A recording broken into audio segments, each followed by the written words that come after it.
Hey guys, I'm Randy Unger, and another episode of Under the Radar, where we talk all things film and sometimes TV, especially for tonight. And I have a wonderful panel as always. Ladies first, Miss Ericka. Hey Ericka, welcome back. Hi, Randy. Glad to be back. It's been quite a while. Indeed, welcome back. We also have Mr. Forrest Bennett.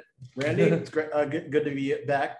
Anytime. And last but not least, Mr. Eric Godfrey. Eric, welcome back, sir. I'm always happy to be here.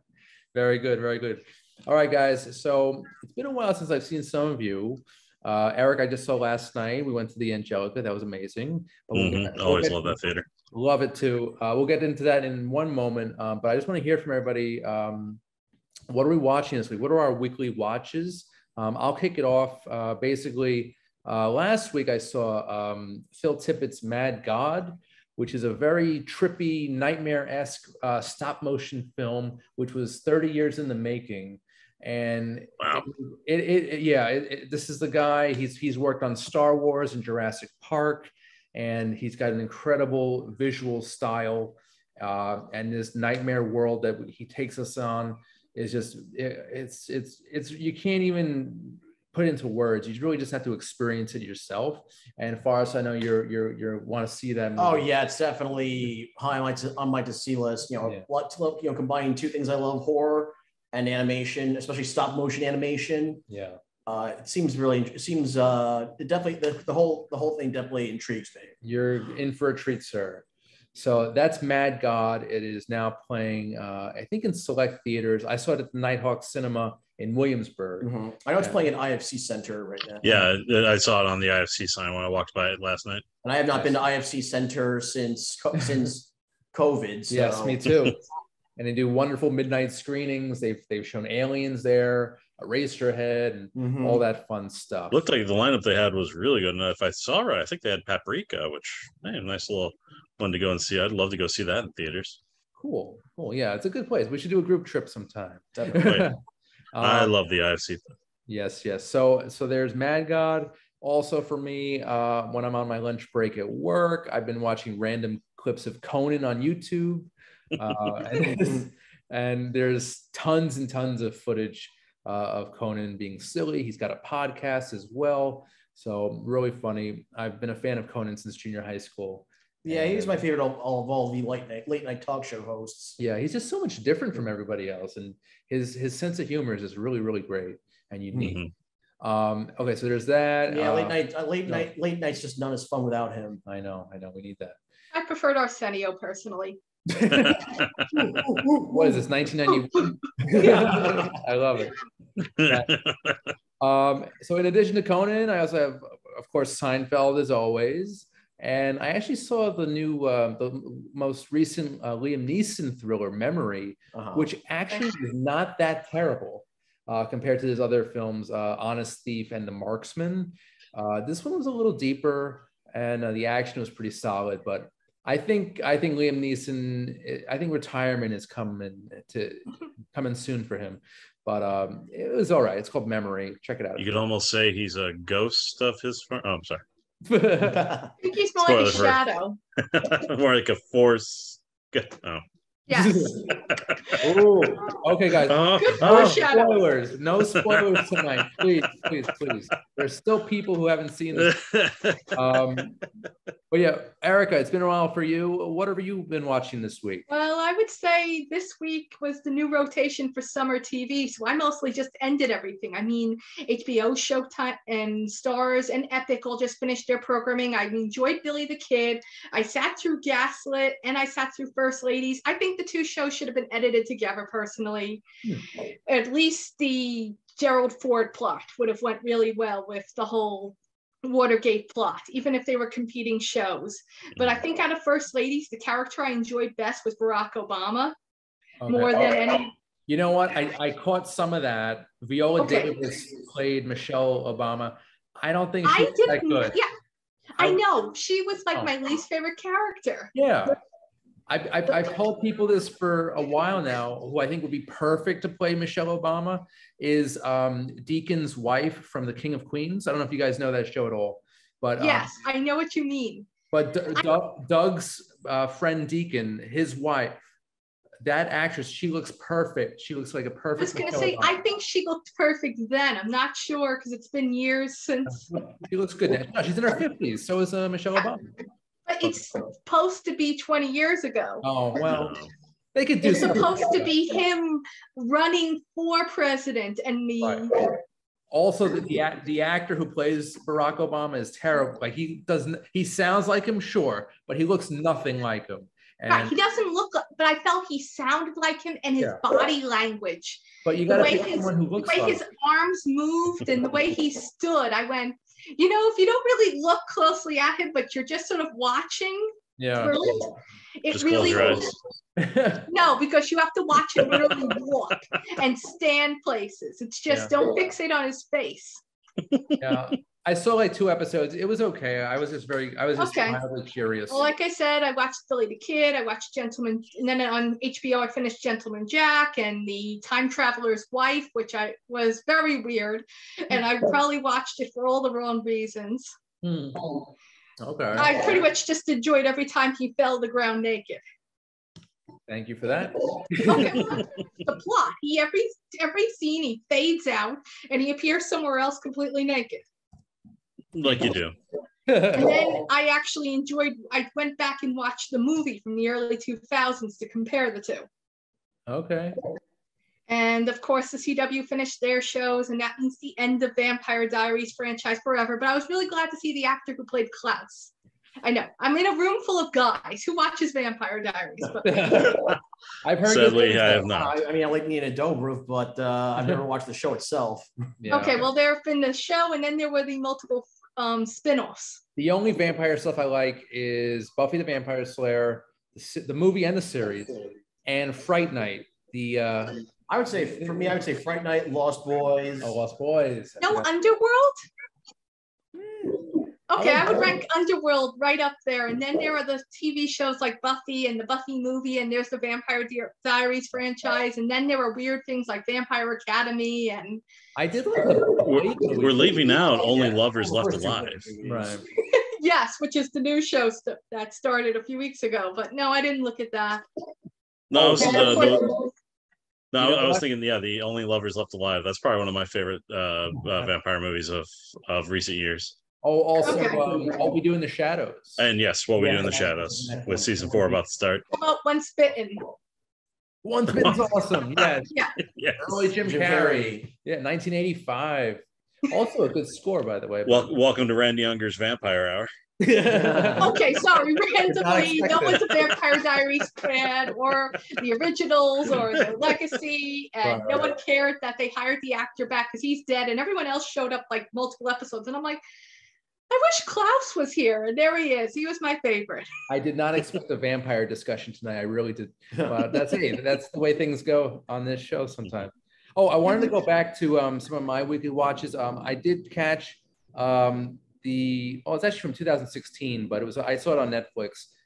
Special Correspondence, which stars Ricky Gervais and Eric Bana, who basically are journalists, and they pretend to go to basically a war-torn country for like a big story.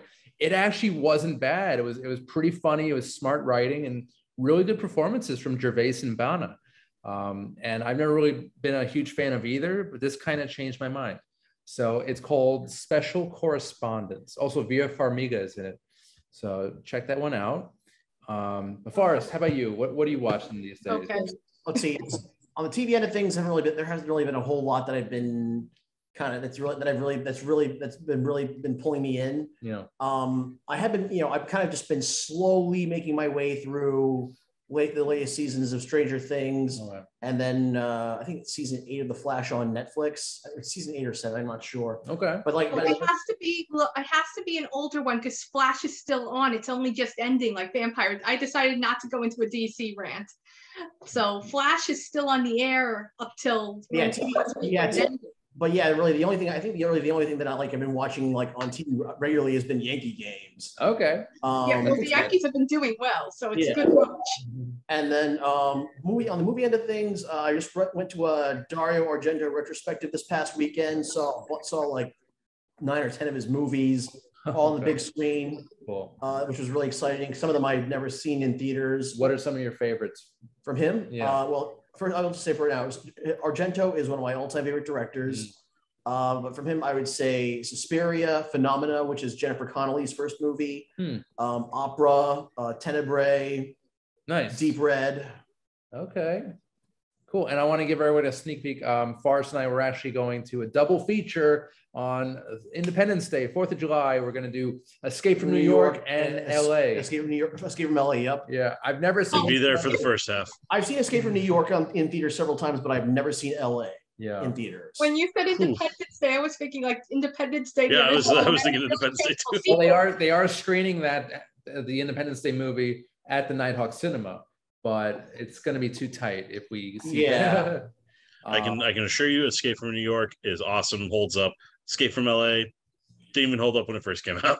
Come on, that surfing scene with Peter Fonda. Come on, you have to admit that was pretty fun. Come on, it's not. I thought it aged better. I mean, especially when you hit the year where it goes now, and they're like, God, we passed 1997. Well, 2013, Escape from LA. Yeah. I'm actually very curious to see how well they play together back to back. I'm a little optimistic here, but we'll see what happens. Enjoy Escape from New York. Yeah, sure. And enjoy the giant wave where he miraculously appears at the right moment. Where he surfs his way out. Or we've got wonderful cameos from Steve Buscemi and Bruce Campbell, Joe Bob Briggs, and Pam Grier, Stacy Keach. It's a good cast. I don't know what happened though. It was like such a great opportunity for John Carpenter to shine again, but he really dropped the ball there. But anyway, that's another discussion. We'll talk about that after we see both of them back to back. And Mr. Godfrey, what about you, sir? What have you been watching? Other than just amazed at how great Strange New Worlds continues to be, and is definitely going to be one of my favorite Star Trek shows ever. Started the Umbrella Academy season 3. Speaking of shows with Klauses in them, and so far one episode in. Okay. Oh wait, I forgot to ask if anyone was watching The Man Who Fell to Earth. Okay, continue. I have not. I have not started that. Wait, because the other thing. Sorry. So Umbrella Academy, great, and I'll finish this off with Rachel and I got addicted to a show on FX called The Bear. It was I had never heard of it, hadn't seen it, about a world-class chef who, due to circumstances, has to come back to run his brother's essentially a sandwich shop, and it is fantastic. It's one of the best shows I've seen this year. The way they handle just the stress of kitchen life and just watching him build his business. So it's about 8 episodes. It's all on Hulu. The Bear. It's amazing. Nice. Yeah, I don't frequent Hulu as much as I should. I think I just catch their old TGIF shows, right? Family Matters, Perfect Strangers. That's what. Well, it's because now it's like if you want to watch FX shows, Hulu is basically now where FX goes. I prefer FX though. I'll still do that, but I don't catch what's on Freeform. I have to go to Hulu. Yep, and that's also big Hulu. Yeah. Isn't there also something on Hulu with Triumph, the Insult Comic Dog? Yes. There might be. It's been popping. I don't know if it started yet, but I was trying to catch up on some anime and it keeps commercialing. Yeah. Whenever I've caught some Conan clips and they always promote Triumph on Hulu. And I gotta get into that. Yeah. Actually, the other thing I've been watching, rewatching a lot lately is I've been rewatching Beavis and Butthead on Paramount Plus because they've now added back the music videos into the episodes. Oh, cool. That had to be a rights nightmare.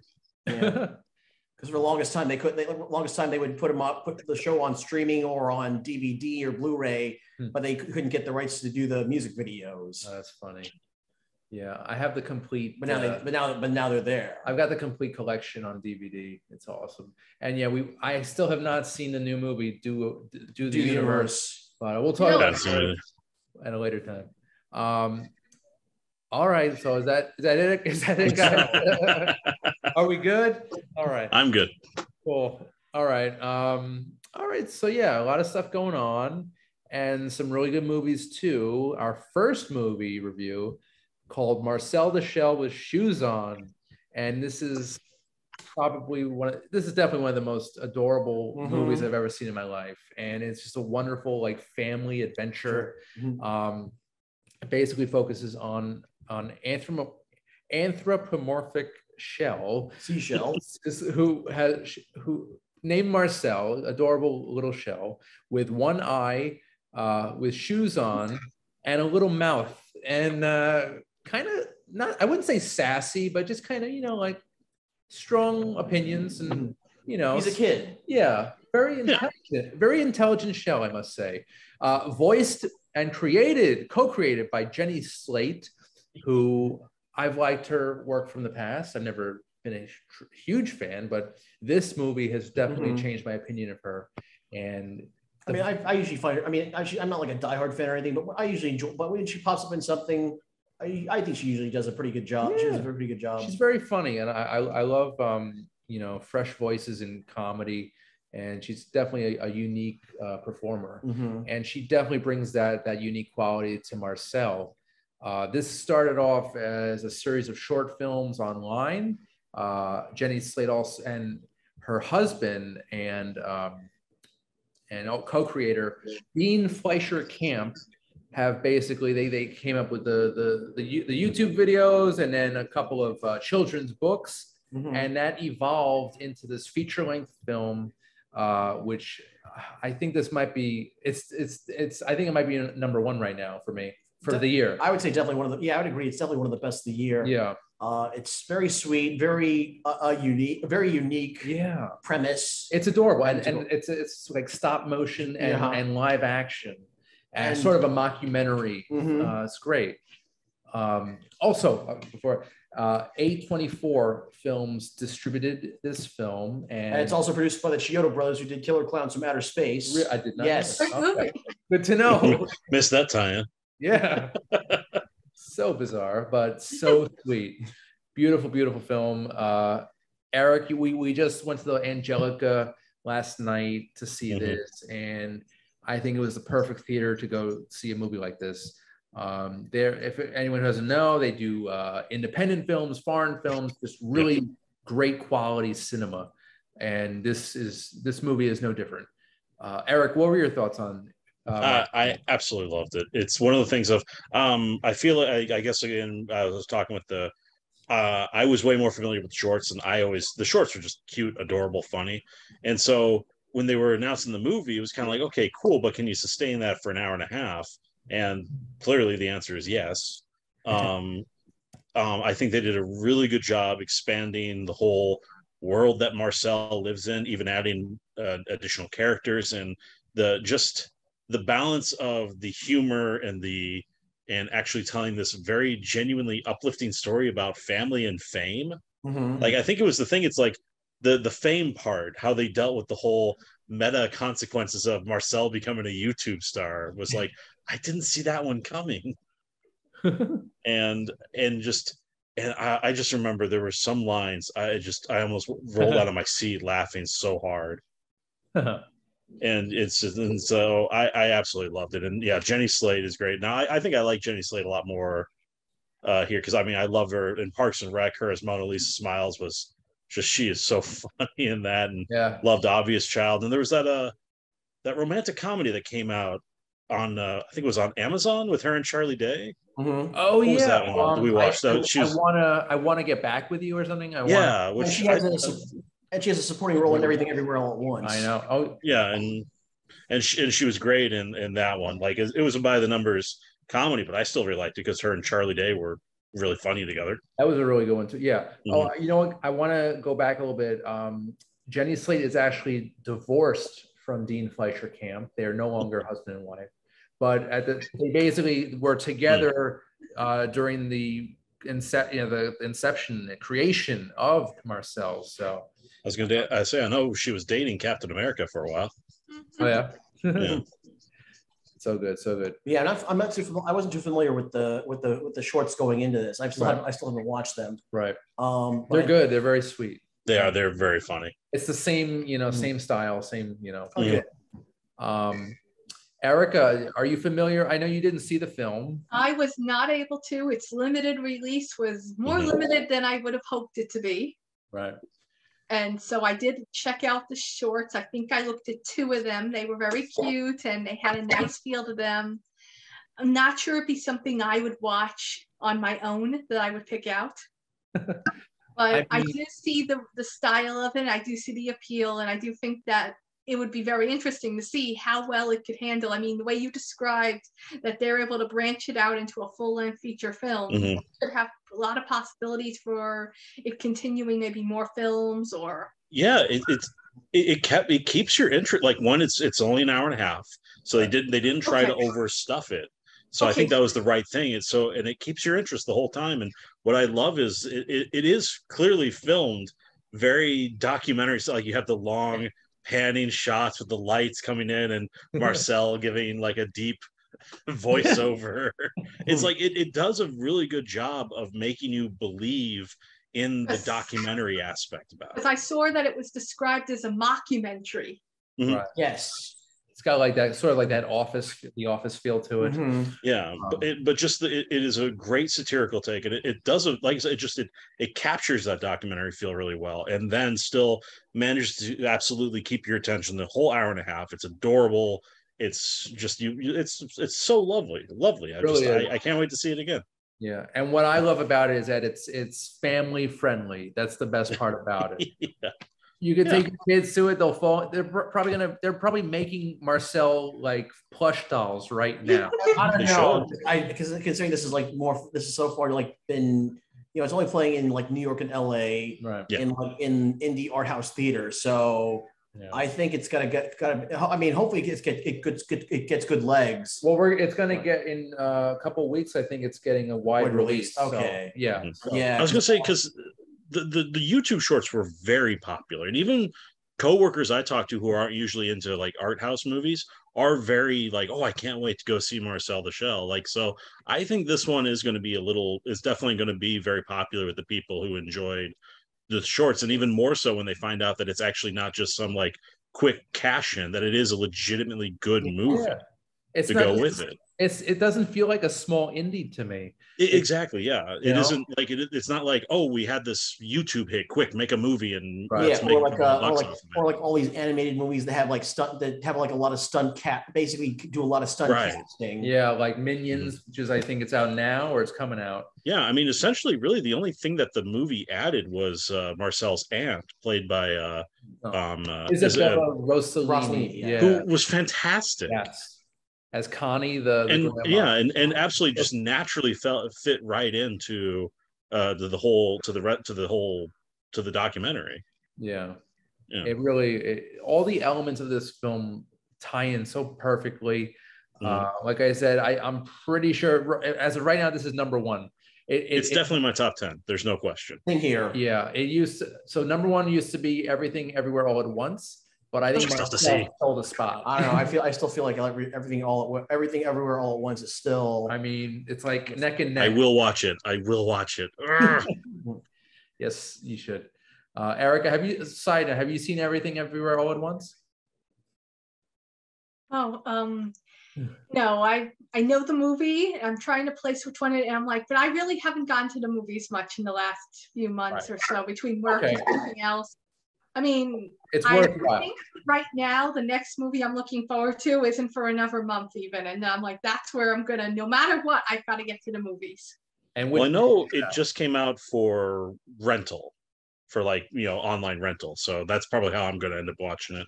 Back to Marcel. I could definitely see a sequel or a spin-off series. That'd be amazing.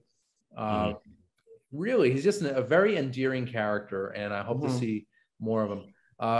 Ericka, from what we've said, from how we described the movie, would you go see Marcel the Shell with shoes on? I have to answer. Probably not. Maybe I would. Maybe I would put it on in the background when it comes to television. And no! You're making Marcel say. Little tear. One little tear out there. Yeah, down right here. So adorable. But yeah, Eric, I think it's in Forrest safe to say you would recommend this. See it? Oh, absolutely. Like it might not be my best of the year, but it's or my number one, but it's absolutely one of my favorite movies I've seen this year. Okay, I'll stay on the lookout for it. I will give it a fair shake. It's simply adorable, and everyone is.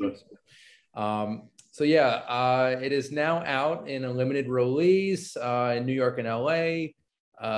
It's also coming to theaters more more mainstream on July 15th. And again, it's released by A24, fantastic company, and they have yet to deliver a poor film. I think everything. I think everything that they've released has been great, or at least really good. So this is Marcel is no different. So I want to commend Jenny Slate and Dean Fleischer Camp. That is definitely a filmmaker to be on the lookout for, because this is a great film. All righty, guys. So I think we're going to take a short commercial break now, but we'll be back with more movie reviews. Our second review is actually a TV show, Obi-Wan Kenobi, right after this. Under the Radar is brought to you by Magnitude Jewelry. Add a 2 to match your attitude. Patent pending, interchange genuine gemstone and crystal EMF protection jewelry. For more information, please visit magnitudejewelry.com/gemgirl or call 718-268-6634.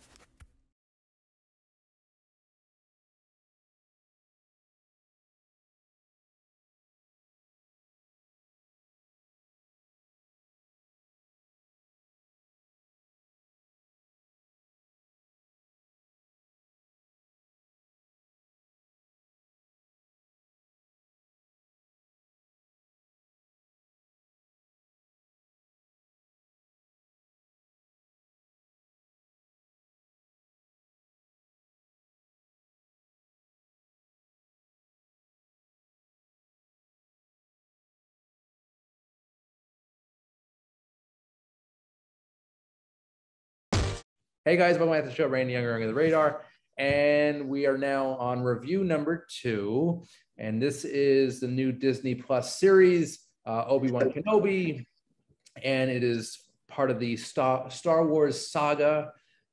This takes place 10 years after Episode 3, Revenge of the Sith, and follows Obi-Wan Kenobi on Tatooine. This time, he is looking over Luke, but from afar. A 10-year-old Luke Skywalker. Right, but now he's actually going to rescue, I guess, I mean, I don't think this is much of a spoiler. First episode. Yeah, as a premise.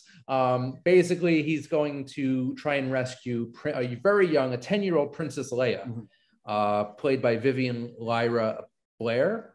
And we have Ewan McGregor back as Obi-Wan after 3 films from the prequel trilogy. So here he is again reprising the role of Obi-Wan. I feel like this is probably the best thing he has done. The best thing he has done as Obi-Wan to date. Very, very strong performance. He also produced this as well, and I wouldn't say it's on par with Mandalorian, but it's pretty close. I like to. I mean, yeah, I would say I think of all the live-action Star Wars shows so far, Mandalorian is the best, followed by this one, and then Book of Boba Fett. Okay, that's good. I have not seen Book of Boba Fett yet, but I love Mandalorian. That really kind of reinvigorated the Star Wars franchise. I think. I feel like proving all Star Wars ever needed was a Baby Yoda. Oh, indeed. Yes. But I just feel like overall they've been doing Baby Yoda who got a name. I feel like overall they've been. He got a name. The franchise has been done on the small screen so far on Disney Plus. Yeah, I think in the past like 10 years, the best Star Wars stuff has been on Disney Plus. I was going to say to Ericka's point, Baby Yoda got a name. Everyone's like, oh, Grogu, cool. Anyway, Baby Yoda. So like he might have a name, but he's still in our hearts. He's still Baby Yoda. He's always going to be Baby Yoda. All right, quick. Marcel versus Baby Yoda. Who's cuter? Ooh. Baby Yoda. I'm going Grogu. I think Baby Yoda, because I mean, yeah. Oh my God! Imagine a team up with those two.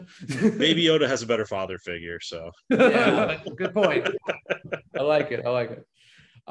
So yeah, we've got Ewan McGregor in fine form yet again as Obi-Wan, and you know this.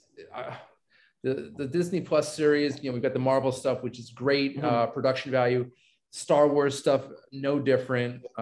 You actually feel like you're on a different world. You feel like you're in these really cool ships. The production value is definitely on par with the films. Yeah. And also, it doesn't look overly CGI, which I felt was much better than sometimes. Yeah. Like the prequel trilogy, which is all CGI. It looks like a cartoon. Yes. It's just really over the top. This kind of centers the Star Wars story. It goes back to like it's like a very human element, and you feel for Obi-Wan. He's like this guy. He's just there.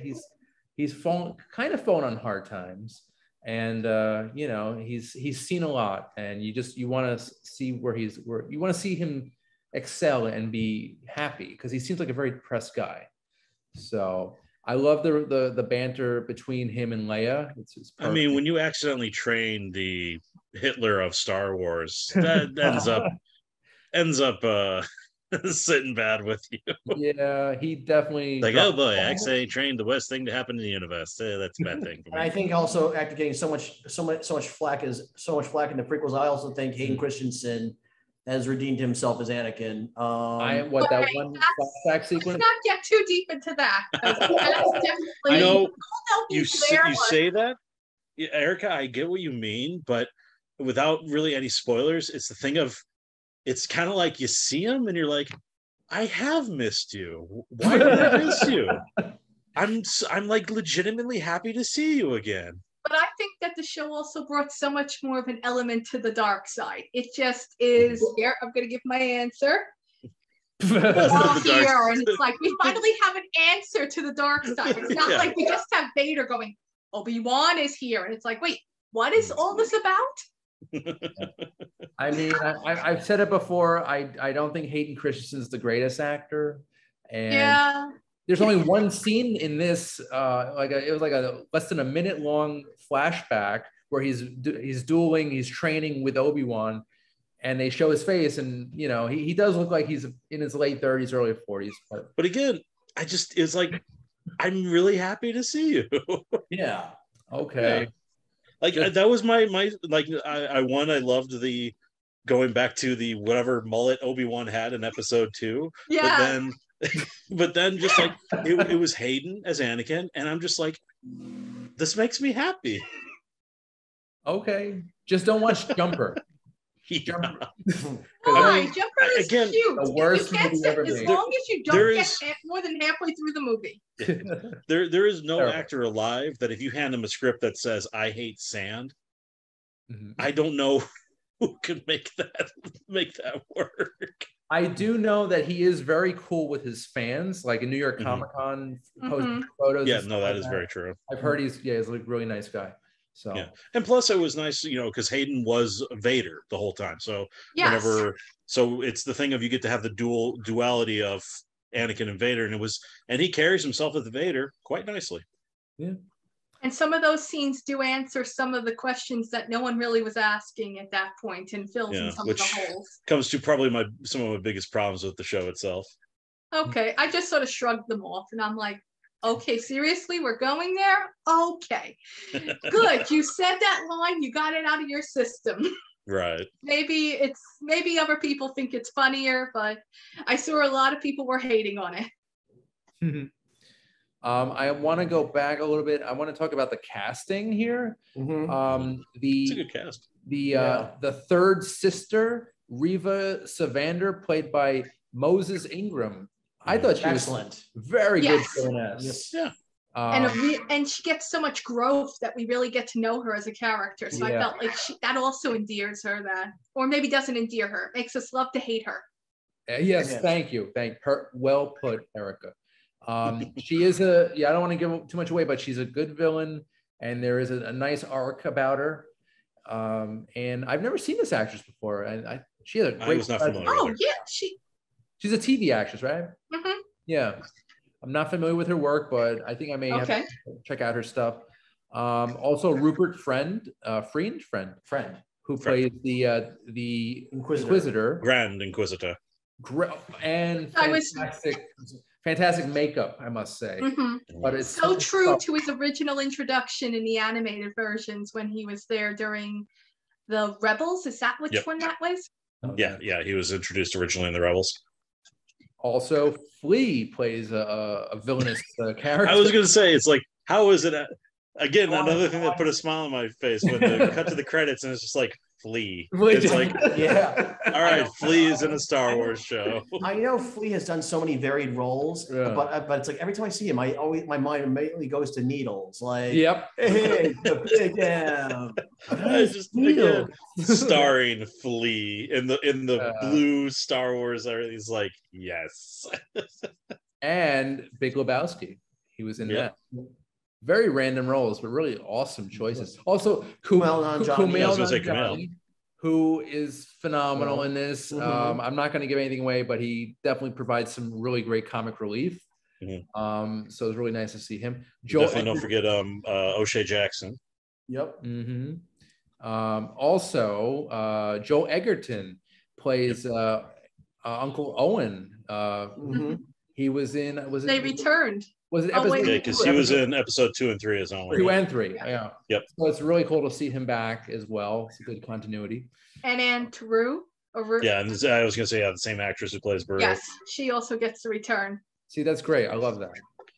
And also James Earl Jones is providing the voice for Darth Vader once again. So that's awesome. Which I don't know if they gave him something like I don't know if they like modulated him or whatever, but like this is the most like on Jones has sounded as Vader, and like he was like, all right. They probably sounds great. They boosted it a little, probably. Yeah, because it's like, man, he sounds great. Yeah, 45 years later, he's still got it. Yeah. Just not in Coming to America. Well, with his age, doing it in person was probably hard. I mean, doing voice work is a lot easier. It's much easier to strap him to a desk with a microphone and be like, read these lines. I also wanted to talk about Jimmy Smits and his wife, who don't see her on here, but he plays Princess Leia's adoptive father. And he was in episodes. Yes, they returned from the prequels. Yeah, I love I was going to say, Jimmy has been attached to Bail Organa for a long time. Years now. Did he voice Bail in the Clone Wars cartoons? I think he might have. I think he might have. Than any of us. Yeah, because I know some people did voice their characters, and I think Smits did voice Bail. I think it might have been only the early ones when it was a Cartoon Network series, not when it was taken over by Disney. Okay, that would make a lot of sense then. Yeah. Yeah, I don't see his name on Clone Wars. Okay. Yeah. Well, most of the show was owned by Cartoon Network, and then it got bought up by Disney, and they switched it out. And then Disney made the other shows, Rebels, that was really good, and the one that was really awful that I never made it to the end. I think I saw the final show when it aired in the middle of the night. I'm like, okay. Oh, there she is, Simone Kessel. She played Jimmy Smith's wife. She was good too. Yes. And I want that little android, that flying android. The minute Lola showed up, I told Rachel, I'm like, I know it's going to be in the Disney stores for Christmas. I want that on my desk right now. It reminded me. It looked like batteries not included. It looked like those things from there. Took it right out of my mouth. Looked a little too toyish. Or also Weebo from Flubber. I don't know if you guys know. Yes. Thank you for getting that reference. So vampires and Flubber. I didn't think we would get that. and batteries not included. Well, Flubber was made by Disney, wasn't it? It was. It was a Disney movie. So therefore, they could just roll out the same product and go and recycle it because everyone's a decade or two older. When was that? Early 2000s? Late 2000s? Flubber was 97. 97, yeah. 97? Really? I was thinking like 2000, 2001. Really? And 10 years prior, 1987, that was batteries not included. Wow. I don't think that was Disney, though. No, I don't think that was. No. That was, I'm not sure which. Oh, I think it might have been Amblin or Universal. It was definitely. Yeah, I think you're right.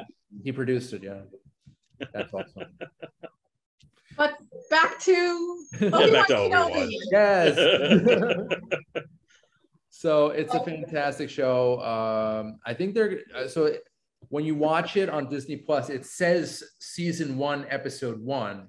So I'm assuming there's going to be a second season. Oh, it's already been renewed.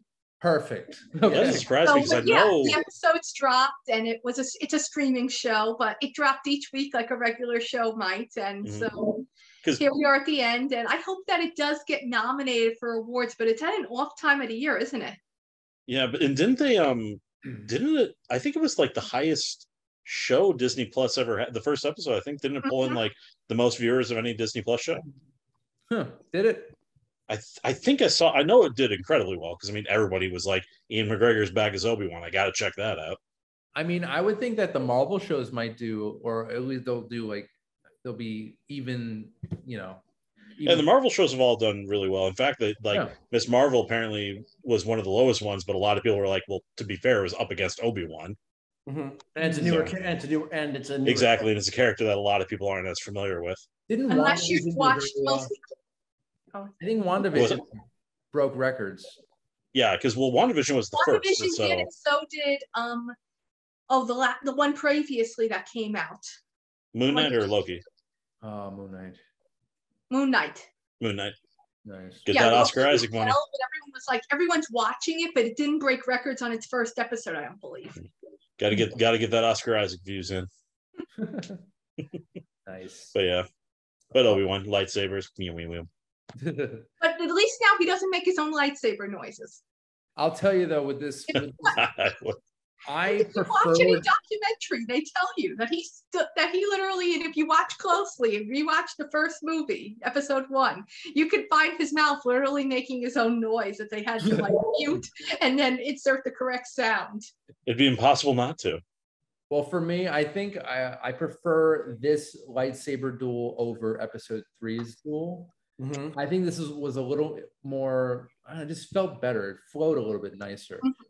Instead of that lava planet, that volcanic planet. That's obviously green screen. Yeah, that was just too much CGI, too overdone. This was great. I was going to say, and too elongated. It was. I was going to say, because isn't the final fight isn't it 20 minutes? I think so. Near around 20. I think the final duel between Anakin and Obi-Wan in Revenge of the Sith about 20 minutes long. I think you're right. Yeah. But I like this duel a lot more. Yeah, because it's like I love like one of the best parts of the prequels is the saber duels, but even I'm like, George, 20 minutes is a little bit, because I mean, people are going to, especially when you know how it has to end. Yeah, well, and especially when it ends with just get the high ground. Don't jump up. You jumped over me. I told you never to do that. But for me, all-time favorite lightsaber duel is Empire Strikes Back. That is pure movie magic, in my opinion. Revenge. I was going to say, I don't know if this is an Empire thing, but I feel like, based on what Vader does to Luke in Empire, I think it might have picked up a trick from Obi-Wan during the series. I think so too, because that's what was so weird about the series. It was like positive and negative, that they just inserted little things that like explain the original 3 Star Wars movies, tricks he learned and sentences that he said. Yeah, I could definitely see Vader be like, I'm going to use this later. And Eric, we were talking yesterday a little bit about the Mace Windu Darth Sidious battle. And how it's compared to the video game. The video game was a lot better.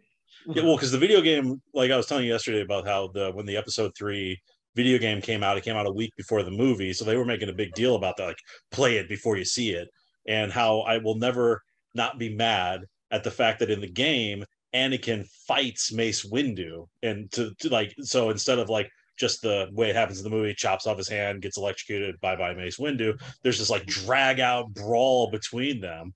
And so I'm sitting there like in the movie like, ooh, the fight between Anakin and Obi-Wan, or between Mace and Anakin. And then it's like, whomp, whomp. It's like, where's the fight? The game lied to me. I think that was because of censorship, and they had to get the rating down, and that would have been too violent. Yeah, I will always hold it against episode 3. I wanted that fight so bad. Yeah, that would have been really cool. Anakin versus Mace. Yeah, it was just like I was saying, it's the thing of Mace Windu, greatest swordsman in the Jedi Order, beaten by Anakin Skywalker. That's how it should be. Yeah. Proving that Anakin's the greatest duelist. Right. Wasted opportunity on the film. Yeah, plus give Sam Jackson more to do. Well, everything's better with Samuel L. Jackson. True. I guess you're right. What, coming to America instead of coming to America? So what? Vampires, Flubber, Coming to America. Coming to America. We're on an 80s. I'm making a list. Yeah, thank you. Now I want to watch Bears Included. That's a great movie. Oh man. All right. So this is a great show. It's the acting is fantastic, and again, the production value is great, and a great cast. Don't forget your cast. Yes. The cast is perfect. Very good acting. They were all each one was selected really, really well. And I'm just going to reiterate what I said. Like all the best stuff that's being done with the Star Wars franchise lately is on the small screen. Yeah. I completely agree. I am definitely. I did enjoy Solo more than most people will. I like Solo. Yeah, Solo's fine. I enjoy Solo, and I'm really because the next Star Wars series that they finally showed the preview for is the Andor show, where we're following Cassian from Rogue One as he's his introduction into the rebellion. And the trailer looks really promising. So Diego Luna's back as Andor. Yeah, I saw that they were planning something. I wasn't sure if it moved forward. I thought it was right up there. Yeah, with Jon Snow. Because it's as far as I'm aware, it's the next big Star Wars release. It is going to happen. Eric, I thought you said Endor. Endor. That's what I thought. Oh yeah. No, it's because it's the character's name was Cassian Andor. Okay. So. Because I thought you said Endor, and I'm thinking, so we're gonna get an Endor series and a Willow series in the same year. We already have the Ewok movies. What more do you need? We need an updated version. We need a with Ewok series. CGI Wilford Brimley and CGI Paul Gleason. Yeah, I need a new droids and Ewoks cartoon series. We'll get those in time. I mean, Lucas, he's got deep pockets. So. Yeah, but no. So the future is very bright as usual for Star Wars on Disney Plus. Now, if they will just make my Rogue Squadron movie, I will be very happy. And especially again, as I was telling you the other night, after Top Gun Maverick, just get those people and say, put them in an X-wing. Just get the director of that. Tom Cruise would be jealous. Oh God. We can get Tom Cruise, put him in an X-wing. I love Tom Cruise, but I do not want him in Star Wars. It doesn't seem right, Cruise in a Star Wars movie. Maverick, you're a loose cannon against the Empire. Oh God. He'd insist on making them build him a new planet and buy himself a rocket ship because he would never work with CGI planets that don't exist. You know what? If it gets me a Rogue Squadron movie, fine. Give Tom Cruise what he wants. I want my Rogue Squadron movie. Now, Eric, hypothetically, would Oscar Isaac's character be in a Rogue Squadron movie? Because he was a pilot. Possibly. It depends on when it's mainly set at, because most of the time Rogue Squadron set during the original trilogy or a little bit afterwards, because in both the game and in the books, usually Wedge was the captain, was the leader of Rogue Squadron. So we would just have, so I think that's what most people would want, would be Wedge at the head of the pack. So so I could see either set during or just a little bit after the original trilogy. Cool. And would we get Admiral Ackbar involved, do you think? Potentially. more Mon Mothma. Oh, right. Oh, yeah. Is that who's the Asian pig man? Who am I thinking of? From like Noob Nob? No.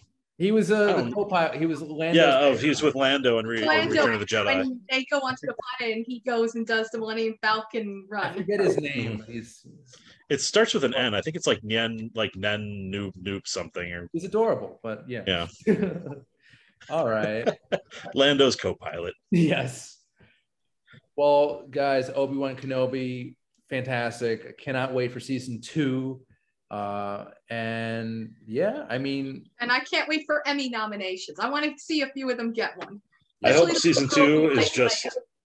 I hope season 2 is just Obi-Wan with like a bag of popcorn with his binoculars, like, Luke's looking good today. Growing up very fast. Doesn't the trailer have some Luke in it? And not where? Yeah. I do want to see him transition into Alec Guinness. Yes, elderly I think with Lucasfilm they could do wonders with makeup, so they can make it look really good. Well, I remember somebody did a side by side where one of the reasons why McGregor is they actually have like almost the same face structure. So it's like that's why like McGregor and the only problem is that Ian McGregor he's aging too nicely. Wow. Yeah. Now I am Googling Alec Guinness young. I was gonna say Bridge over the River Kwai. Oh yeah. I kind of see it. Yeah. Well, it depends what picture it is. Yeah, I was gonna say we're talking more actual Alec Guinness as Obi-Wan. Yeah, his facial Guinness's facial expression kind of changes from picture to picture. He doesn't look the same in every picture. Right. But besides that point, Obi-Wan in the series does feel believable that he could grow old to be old Ben Kenobi living in the mountains, who might be the owner of those 2 droids that were being sold, that were stolen, that Luke's uncle bought. Right. Yeah. There. It's gonna look good. I want to see the future seasons when he gets older. Definitely. And I definitely want to see more of Aunt Beru suddenly being like, let's go. We gotta take them out. It's like, I want run and gun Aunt Beru. I think we'll get that. I hope we will. I'm sure we'll get Uncle Owen being very prudish about lightsabers in the house. Yeah. He's so cranky in A New Hope. Yeah. I think to be fair, Hickey. He's more like the former Hick. He's like, don't talk to anyone.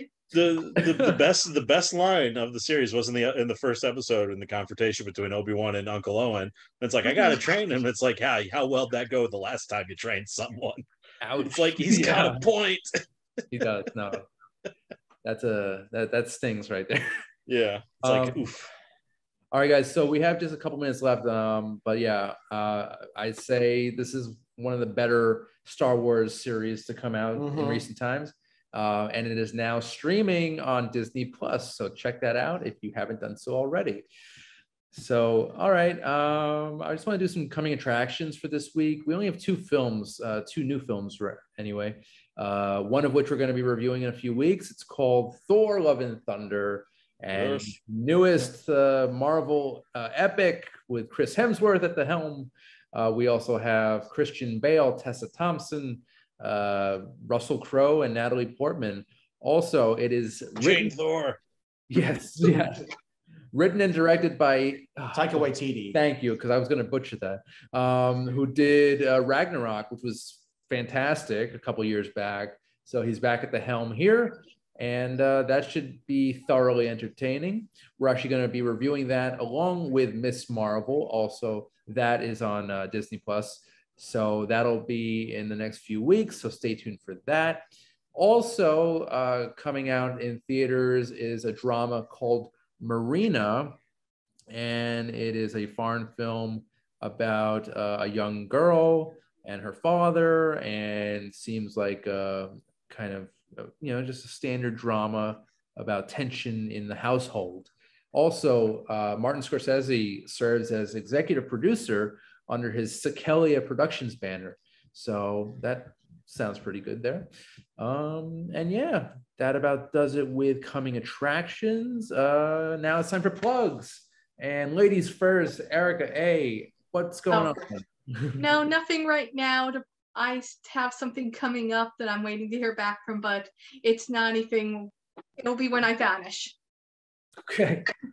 We look forward to you reappearing. Mr. Godfrey, what's any plugs for you, sir? Not for me, but I will plug Rachel's work at the Law of Donut Engineering. Good donuts on the weekends, and Jersey City. Stop by, get them.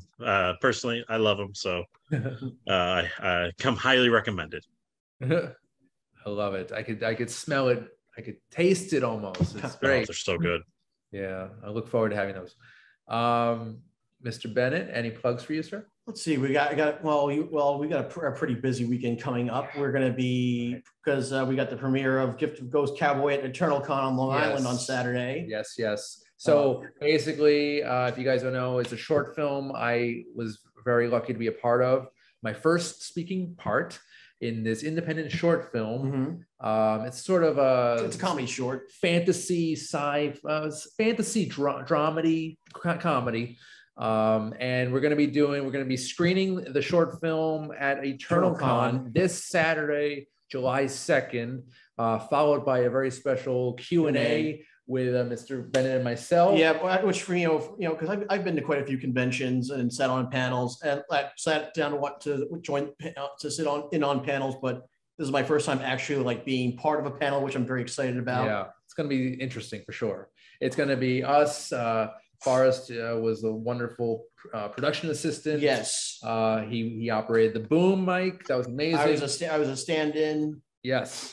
So we're going to have the director there, two of the other cast members, I think the writer. And we're just going to do a nice little fun Q&A about the movie, and hope you all enjoy that. And then besides that, I've also got a couple of roles coming up that I'm going to be filming. One is a crime movie, written and directed by Diego Santos, who we worked with on Bring on the Damned. And then the other one is a sequel to a 70s Christmas horror film, it's called Silent Night, Bloody Night 3, which I'm a producer and actor. I'm producer and actor on. Directed production from Cult Cinema LLC, directed by Will Colazzo. So I'm going to be filming that in a couple weeks from now. Okay. Oh, busy. You're always busy, Forrest. Sounds very busy. I don't know how you do it. And then in between, I've got screenings of the Escape movies, and then also Alien. Right, which I might join you on that one. So that's this Sunday. The original Alien, 1939, 35 millimeter. So yeah, it's basically Halloween in space. So that's exciting. And you know me, I geek out about Alien the way others geek out about Star Wars. Right. Well, you have every reason to. Alien is a fantastic franchise. It's classic. As for me, actually, I wanted to plug this, which I got in the mail from Warner Brothers. It is Aquaman, King of Atlantis. It's available now on DVD and digital. So, Ericka, I know you might be a fan of that. Yeah, so, no, I think this one I might have actually already seen. I'm not sure. I'm trying to think of what it says. It looks like a weird, like a kind of a quirky take on Aquaman. He's got a green beard, which I never saw before. No, there are a lot of random ones. Yeah. I would say he goes through the most transformations out of characters. Okay. That is very true. I mean, the only thing that transforms almost as much is Green Lantern, and that transforms into an entirely new person.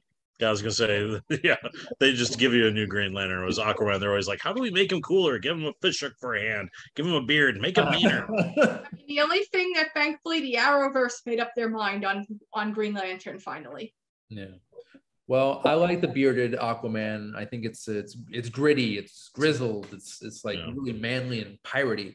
But that's why I'm always surprised that with Momoa they let him wear the gold and green.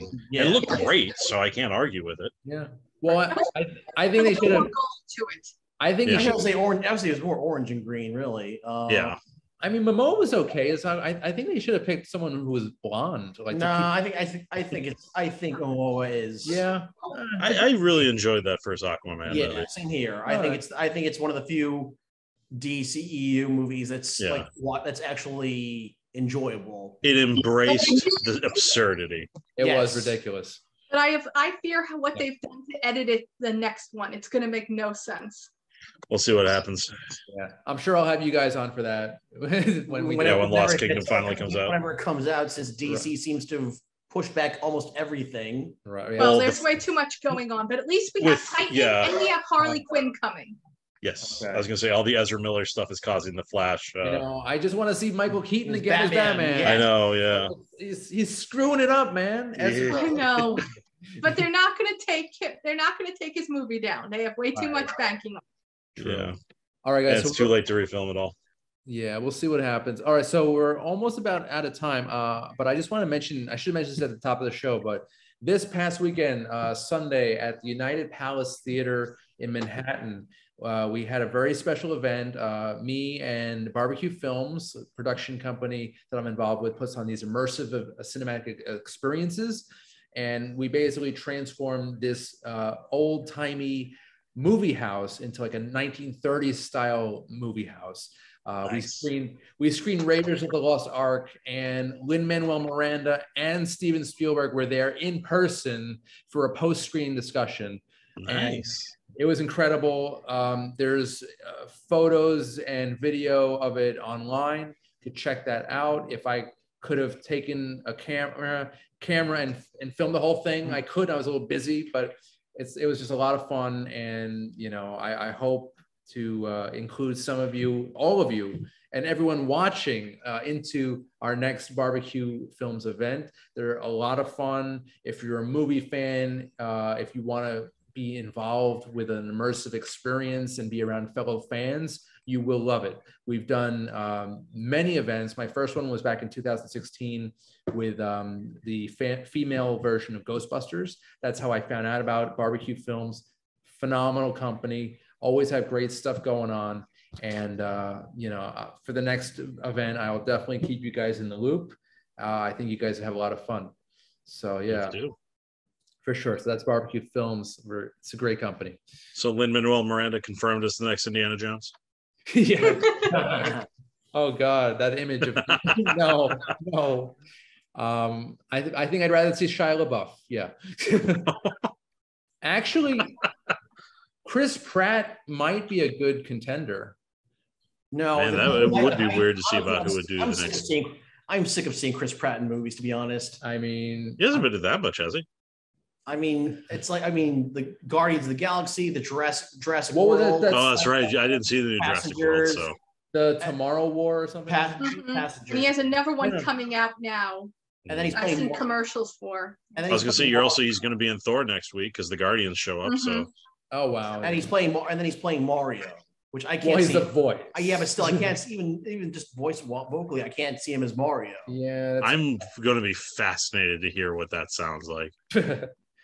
Fascinated, horrified, sure. They might be followed by horrified. We'll see. I don't know, because my expectations for Mario were kind of raised. We're kind of raised by the late great Captain Lou Albano and Bob Hoskins. So no, it should be live action. Bobby Moynihan as Mario with Jay Baruchel as.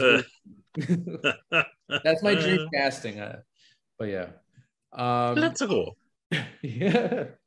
All right, guys. So we are just about out of time. I want to plug the show. So basically, if you want to see new episodes of Under the Radar, you can check them out on the Manhattan Neighborhood Network, Lifestyle Channel 2. You can also watch on cable channels FiOS 34, RCN 83, and Spectrum 56 and 1996. Also, if you want to see older previous episodes of Under the Radar, just check out the Under the Radar YouTube channel, subscribe, and share. Spread the word. So, guys, Ericka, Eric, and Mr. Bennett, thank you for tonight. Another great show as always, and you are always welcome. Thank you so much, guys. I'm glad to be here. This has been Under the Radar. Thanks for watching. We'll see you next time. Take care, guys.